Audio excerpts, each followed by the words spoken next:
Au Canada, on en souffre de la neige, surtout après une tempête de neige. Mais dites-vous que ça fait 155 ans qu'on a cette folle passion de souffler de la neige. Et vous allez savoir pourquoi. Retournons à l'année 1866.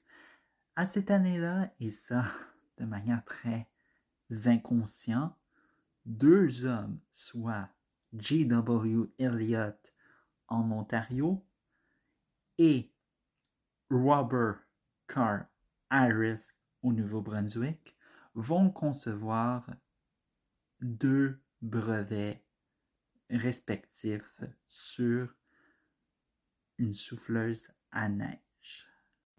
Malgré que les deux hommes se soient limités au brevet, c'est le brevet de J.W. Elliot qui va faire son chemin de plus, car ça va tomber dans les mains d'un certain Orange Jules à Orangeville en Ontario, qui va améliorer le brevet, par la suite le vendre à des certains frères Leslie. Et c'est de même que, après les années 1880, on accouche, soit disons-le, au Canada, de la première déneigeuse, qui est en effet le nom officiel chasse-neige rotatif.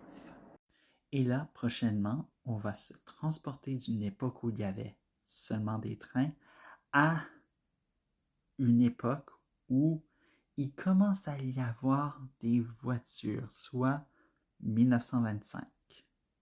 Si nous avons de nos jours des déneigeuses qui sillonnent les routes, eh bien, on le doit à Arthur Sicard.